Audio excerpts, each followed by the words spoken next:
रूप गोस्वामी, पहले तो हम जैसे हमारे गुरुदेव बोलते हैं कि रूप गोस्वामी का विशिष्ट क्या है और वो क्यों आए। हम लोग जैसे जानते हैं श्री चैतन्य मनोभीष्टं स्थापितं येन भूतले, कि श्री चैतन्य महाप्रभु के मनोभीष्ट को स्थापित करने के लिए वो आए। और ये मनोभीष्ट कौन है?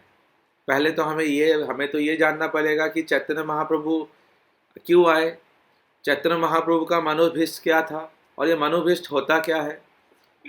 तो ऐसे तो भगवान के आने के बहुत सारे कारण रहते हैं, गौण कारण, प्रमुख कारण, द्वितीय कारण। लेकिन जो मनोभीष्ट ऐसे होते हैं, गुरुदेव वर्णन करते हैं, मन की वो हृदय की इच्छा जो कि किन्हीं अन्य को नहीं पता है, लेकिन रूप गोस्वामी को पता है, एकदम आंतरिक इच्छा। जैसा कि हम लोग चैतन्य चैतामृत में वर्णन है, कृष्णास कविराज गोस्वामी वर्णन करते हैं, प्रेम रास निर्यास कोरिते आस्वादन। तो महाप्रभु चैतन्य महाप्रभु क्यों आते हैं, उसके दो कारण हैं। एक है प्रेम रस निर्यास कोरिते आस्वादन, जो प्रेम रस है उसका निर्यास करने के लिए, उसका आस्वादन करने करने के लिए कि श्रीमती राधा ठाकुरानी क्या आनंद मिल रहा है मेरे रूप को देख के, उनको क्या उद्दीपना हो रहा है, उनको कितना क्या उनकी भावना हो रही है, उस चीज़ को समझने के लिए। क्योंकि भगवान तो रसिक शेखर है, सारे रस वहीं से निकलते हैं। लेकिन श्रीमती राधा ठाकुरानी उस रस को चख के, कैसे उस रस, भगवान में क्या माधुर्य चलता है कि श्रीमती राधा, उसको समझने के लिए। और श्रीमती राधा ठाकुरानी उस रस को चखने के बाद क्या आस्वादन कर रही है, वो कृष्ण को समझना है। कृष्ण लीला में तो उन्होंने कृष्ण लीला किया, सभी को प्रेम दिया, लेकिन कृष्ण स्वयं अपने रूप को आस्वादन नहीं कर पाए। तो वो आस्वादन करने के लिए महाप्रभु राधा भाव में प्रेम रस निर्यास कोरिते आस्वादन वो करने आए, नंबर एक।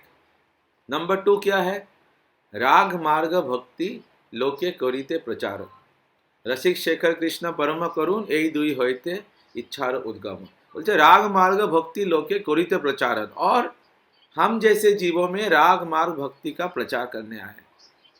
तो इसीलिए इसी मनोभीष्ट को स्थापना के लिए श्री चैतन्य मनोभीष्टम स्थापित भूतले स्वयं रूप कदा मह्यम ददाति स्वपंजिकम, इसी को स्थापित करने के लिए है। अभी ये बहुत ही गंभीर टॉपिक है, हाँ, बहुत ही गंभीर टॉपिक है। और इसमें रूप गोस्वामी ने बहुत सुंदर से भक्ति क्या है, भाव क्या है, उसके बारे में बहुत सुंदर से सारे स्टेजेस को वर्णन किया है। रूप गोस्वामी जो हमारे आदो श्रद्धा भजन क्रिया अनंत निवृत्ति भजन किया, अनंत निवृत्ति रुचि आसक्ति भाव, वो तो साधन भक्ति के लिए किया ही है। लेकिन फिर आगे जो गोपियों का जो मूड है और श्रीमती राधा ठाकुरानी का जो प्रेम स्नेह मान प्रणय राग अनुराग भावेश महाभाव, और महाभाव में भी अधिरूढ़ महाभाव और रूढ़ महाभाव, और उसमें अधिरूढ़ महाभावों में भी मोदन क्या है मादन क्या है, और मोदन में सारे जो चित्र जल्पा प्रजल्पा, इन सभी चीज़ों का बहुत डिटेल में रूप गोस्वामी ने सारा वर्णन किया है, जिससे हम लोगों को उस भक्ति का एक छटा एक बिंदी भी हमें मिले। इसमें अलग अलग रति के बारे में रूप गोस्वामी ने वर्णन किया है। जैसे रति मतलब जब साधक भक्ति करते हैं, अलग अलग जो भक्त है कैसे वो भक्ति करते हैं, भक्ति के डेफिनेशंस क्या है।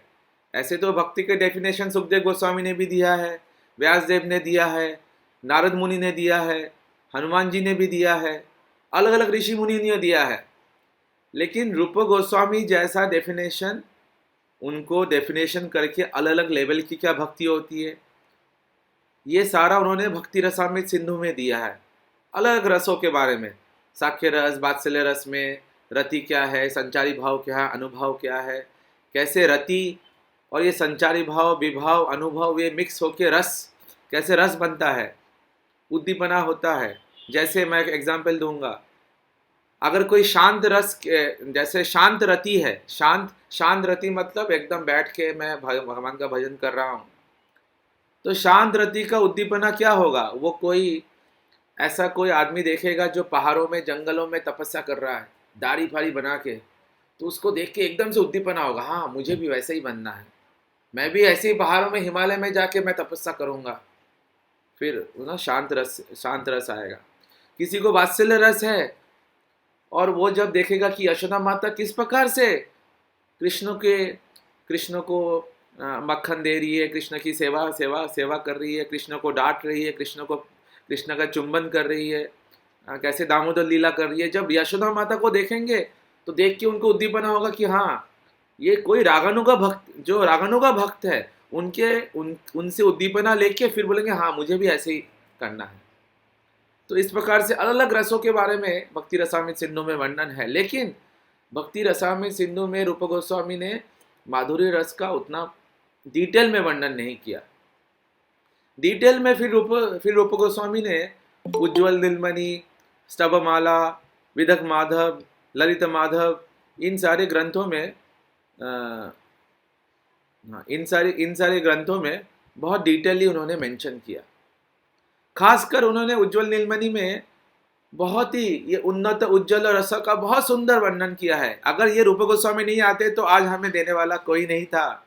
अभी मैं सुबल प्रभु से बात कर रहा था, जो कवि कर्णीपुर जिनके बारे में हम लोग सुन रहे थे कल से आनंद वृंदावन चंपू में, उन्होंने भी माधुर्य रस तक ही किया। उनमें भी ऐसा हिम्मत नहीं हुआ कि वो भी विप्रलंब भाव का वर्णन कर सके, क्योंकि वो ये नहीं कर पाए कि मेरे स्वामिनी कैसे विप्रलंब में कैसे कृष्ण के साथ विप्रलंब होगा, ये वो वर्णन नहीं कर पाए। लेकिन रूप गोस्वामी का अधिकार इतना है कि वो इन सारे विप्रलंब तत्वों का बहुत अच्छे से वर्णन करते हैं। हमारे गुरुदेव जो ये करके बोलते हैं कि ना बिना विप्रलंभे संभोगे पुष्टि मसनुते, कि विप्रलंभ के बिना संभोग में पुष्टि नहीं होगा। इसका मतलब है कि अगर विप्रलंब नहीं है, सेपरेशन नहीं है, तो जब मिलन होगा, मिलन में वो शक्ति नहीं होगी। इसलिए मिलन को और भी माधुर्यमय बनाने के लिए विप्रलंब होना बहुत आवश्यक है। ये बस एकमात्र रूप गोस्वामी है पूरे संसार में जिन्होंने ये वाले सिद्धांत को स्थापित किया। कोई भी हमारे यहाँ पे वृंदावन में भी बहुत सारे संप्रदाय है और भी ये है, वो बस मिलन में ही मानते हैं कि मिलन है। लेकिन रूप गोस्वामी ने उदाहरण दिया भागवतम से, अपने से भी तो बोला ही, लेकिन उन्होंने भागवतम से अलग अलग जगह से उदाहरण देके दिया कि कैसे विप्रलंबा भाव ही पुष्टि करता है संभोग भाव को। ये कोई भी संप्रदाय में कोई भी आचार्य जो ये नहीं कर पाए। इनफैक्ट रूप गोस्वामी के पहले किन्होंने भी नहीं किया। चैतन्य महाप्रभु, हम गुरुदेव बोल रहे हैं कि माधवेंद्रपुरी में थोड़ा सा अंकुर आया और महाप्रभु तो पूरा वृक्ष है, लेकिन महाप्रभु का वृक्ष इन्होंने किसने उजागर किया इस जगत में? रूप गोस्वामी ने। इसलिए हम लोग गाते हैं श्री रूप मंजरी पदा से ही मोरा संपदा। हमारे सारे आचार्यों भी यही करते हैं। हम देखते हैं हमारे भक्तिवेदांता स्वामी प्रभुपाद जब अपने अंतिम लीला करके धाम को जा रहे थे, उस समय हमारे गुरुदेव श्री भक्तिवेदांता नारायण महाराज ने किस प्रकार से श्री रूप मंजरी पदा ये भजन गाया। जब हमारे भक्ति सिद्धांत सरस्वती प्रभुपाद जब इस धरती में लीला करके जा रहे थे, तो भक्ति रक्षक श्रीधर महाराज ने श्री रूप मंजरी पद गाया। हम देखते हैं हमारे आचार्यों में, क्योंकि हमारा श्री रूप मंजरी पद में आज स्कूल में बता रहा था, ये हमारे गौड़िया वैष्णवों का नेशनल एंथम है, श्री रूप मंजरी पद। क्यों? क्योंकि ये जो सिद्धांत है ये किन्होंने भी उजागर नहीं किया। बहुत सारे वैष्णव है, लेकिन उन्होंने फिर उजागर करने वाला भी कोई होना चाहिए, तो इसलिए रूप गोस्वामी ने किया। तो ना बिना विप्रलंब के संभोगे पुष्टि मसनुते, तो इसका और भी कितना डिटेलली रूप गोस्वामी ने इस जगत को दिया। देखिए, ये उन्नत उज्ज्वल रस माधुर्य रति है, लेकिन जो स्थाई भाव है उसमें भी तीन प्रकार के, स्थाई भाव में भी तीन प्रकार है। स्थाई भाव मतलब फिक्स भाव, उसमें भी तीन प्रकार के हैं। एक है साधारण रति, एक है सामंजस्य और एक है समर्था। अब इसके बारे में हम लोग थोड़ा थोड़ा चर्चा करेंगे। साधारण रति मतलब एकदम साधारण, जैसे नाम ही से है साधारण रति, कि भगवान से हमें कोई इच्छा है। हाँ, जैसे कुब्ज थे, जो कुब्जा था, तो हम देखते हैं कृष्ण ने गए और कुब्जा की इच्छा को उन्होंने पूरी की और कुब्जा को बहुत अच्छा लगा। साधारण रति मतलब मैं भगवान के प्रति थोड़े बहुत इमोशन है, लेकिन लक्ष्य ये है कि मुझे कैसे खुशी मिलेगी। जैसे मैं भगवान का भजन करता हूँ, करने से क्या होता है, मन को बहुत शांति मिलता है। ये हो गया साधारण रति ना, जैसे कुब्जा का था। उसके बाद आता है सामंजस्य रति। सामंजस्य रति में ये होता है कि भगवान कैसे खुश होंगे और मैं भी कैसे खुश रहूंगी, जो कि है हमारे द्वारका के रानियों का, रुक्मणी का, सत्यभामा का, कैसे सामर्थ्य माधुरी रहती है कि कैसे, सॉरी, ये कैसे नॉट सामर्थ्य, सामंजस्य माधुरी रहती है कि किस प्रकार से जो द्वारका की क्वींस है, वो कृष्ण को भी खुश देखना चाहते हैं, और कृष्ण जब खुश होते हैं वो स्वयं भी खुश होते हैं। लेकिन सबसे उत्तम होता है समर्थारति। और समर्थारति जो है हम गोपियों का देखते हैं, उनको अपना कोई मतलब नहीं है, वो दुख में रहे, वो कैसे भी रहे। जब श्री कृष्णचंद्र वृंदावन से मथुरा चले गए, फिर द्वारका चले गए, सारे गोपियों ने अपनी प्राण को अपने जीवन में धारण करके रखा, बस एक धागे के रूप में थोड़ा सा धारण करके रखा। क्यों एक ही धारण करके रखा? कि अगर हमारे प्राण अगर चले गए तो जब कृष्ण आएंगे, कृष्ण को बहुत दुख होगा। कृष्ण वो हमारा विरह, ये विरह कृष्ण ऐसा सह नहीं पाएंगे। इसलिए उन्होंने अपने प्राण को, अपने बहुत मुश्किल से प्राण को रख के रखा, नहीं तो वो लोग प्राण कब का वो छोड़ देते। देखिए ये है सामर्थ्य रति। अपना कोई ये नहीं है, बहुत कष्ट हो रहा है, लेकिन फिर भी कृष्ण के प्रसन्नता के लिए जो जो करना है। कृष्ण कैसे प्रसन्न होंगे, अपना कुछ उनमें ये नहीं होते हैं। राधा रानी मान भी करती है। क्यों? राधा रानी कृष्ण के हृदय का दर्पण है, कृष्ण को खुशी देने के लिए मान करती है। नॉट लाइक आवर मंडेन मान। मंडेन मान में क्या होता है, मुझे कुछ चाहिए और मुझे मिला नहीं तो मैंने ये हुआ। वहां पे कृष्ण कैसे प्रसन्न होंगे, इसलिए राधा रानी मान करती है। तो ये है सामर्थ्य रति। ये अगर रूप गोस्वामी नहीं होते तो कौन देते हैं? बोलते हैं जो प्रेम, रूप गोस्वामी वर्णन करते हैं, जो प्रेम है वो एक गन्ना है, और फिर जो स्नेह है वो किस प्रकार से गन्ने का जूस है, और फिर जो मान है वो गुड़ है, और जो प्रणय है वो किस प्रकार से जो गुड़ को भी उबाल के एकदम गाढ़ा बनाया जाता है वो है, और कैसे राग है वो चीनी है, अनुराग और भी ज़्यादा किस प्रकार से मिश्री बनता है, और महाभाव, और ये एकदम ही किस प्रकार से वर्णन है। तो ये सभी चीज़ों के बारे में, ये जो सूक्ष्म चीज़ें हैं और बहुत रति के बारे में, भाव के बारे में, अगर रूप गोस्वामी नहीं होते कौन हमें इस जगत में जान ये करते।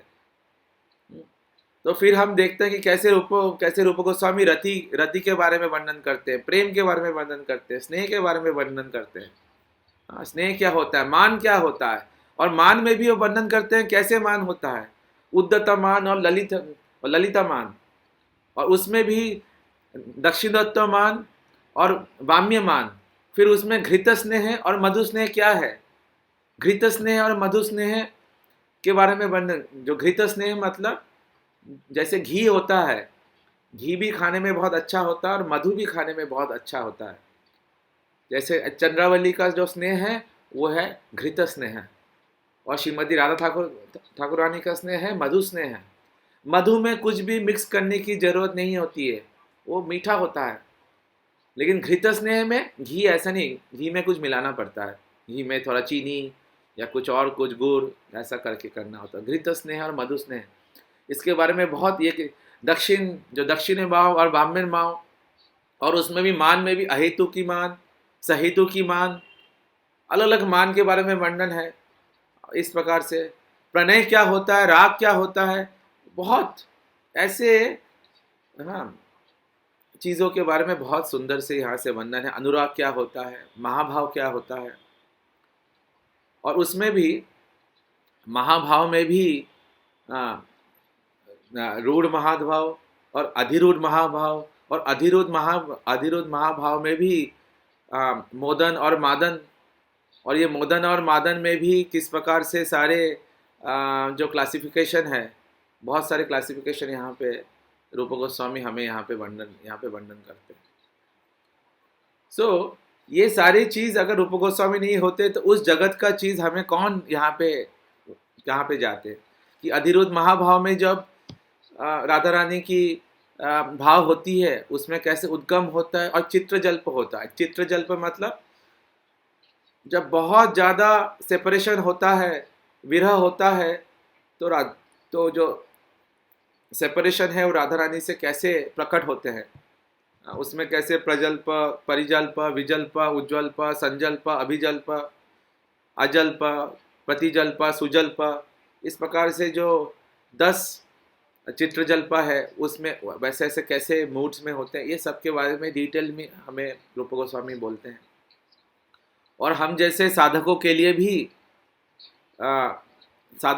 भी वो बोलते हैं कि वो स्थायी भाव के बारे में बताते हैं। जैसे हमने देखा कि विप्रलंब और संभोग हमने सुना, हमने अभी भी जो पढ़ा कि क्या था, मैं भूल गया, विप्रलंब, ना बिना विप्रलंब संभोगे पुष्टि मसनुते, कि विप्रलंब के बिना संभोग में पुष्टि नहीं आएगा। उसके बारे में भी वर्णन करते हैं कि जो विप्रलंब है वो भी 4 प्रकार के विप्रलंब है, जो संभोग है वो भी 4 प्रकार के हैं।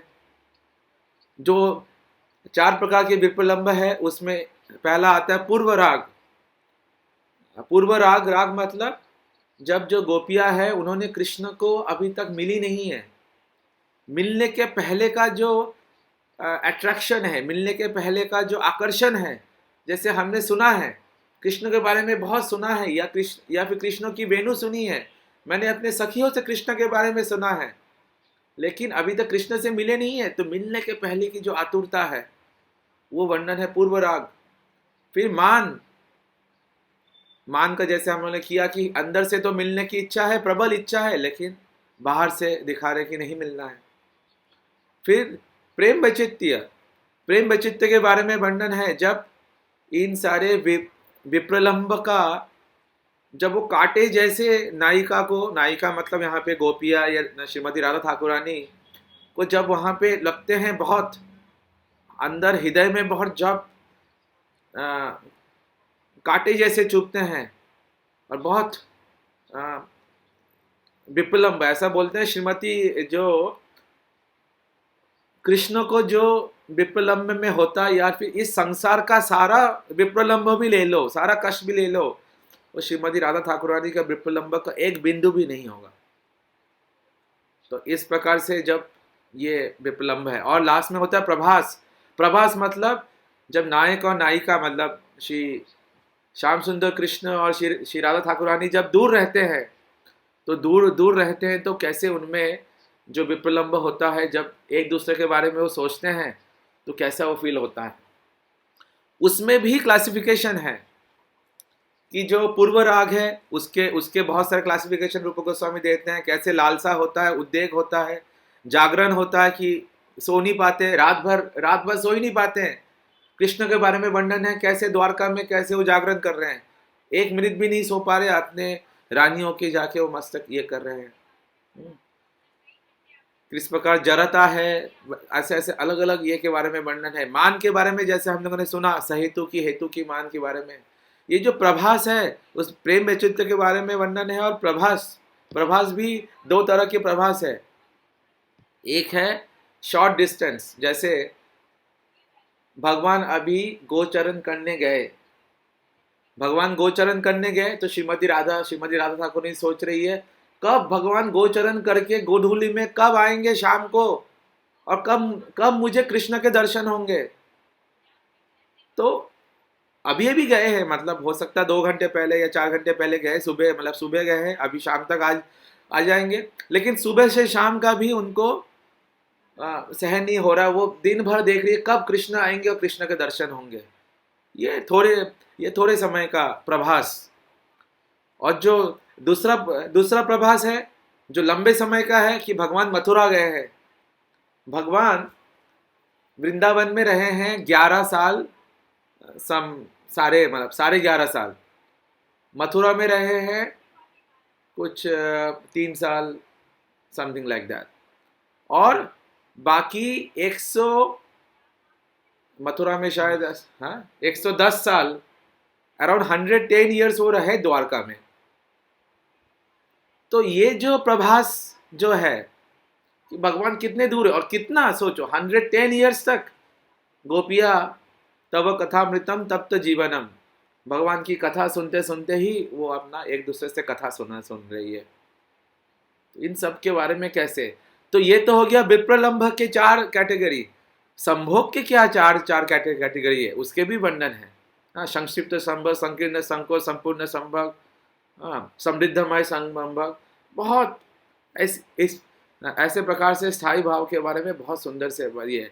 तो अगर ये ऐसे तो अनेकों टॉपिक है, लेकिन फिर से मैं उसी में आऊँगा। ना बिना विप्रलंभ संभोगे पुष्टि मसनुते, ये एक ऐसा वैशिष्ट है जो कोई भी संप्रदाय में, इवन हमारे गौड़िया संप्रदाय में भी रूप गोस्वामी के पहले किसी ने इसको इतना खुल के उजागर नहीं किया। और हम लोग इसको नहीं, इनफैक्ट हमारे गौड़िया के भी जो लाइन्स है वो भी संभोग में ही ये करते हैं, विप्रलंब ये नहीं है।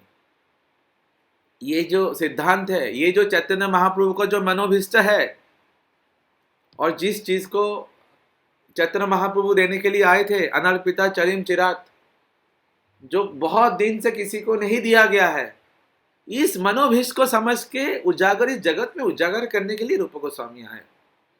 बाकी क्या वर्णाश्रम धर्म देने के लिए आए, योग धर्म देने के लिए आए, वो लोग, वो पहले से भी था। लेकिन इस अनर्पिता चरिम चिरात, इस चीज को देने के लिए, इसी चैतन्य महाप्रभु के मनोभिष्ट को देने के लिए रूप गोस्वामी यहाँ पे आए, जिनके चरणों में हम लोग अनंत कोटि दंडवत प्रणाम करते हैं। किसी का माइक ऑन। तो ये हमने रूप गोस्वामी के बारे में आज हमने श्रवण किया। ऐसे अनेकों है।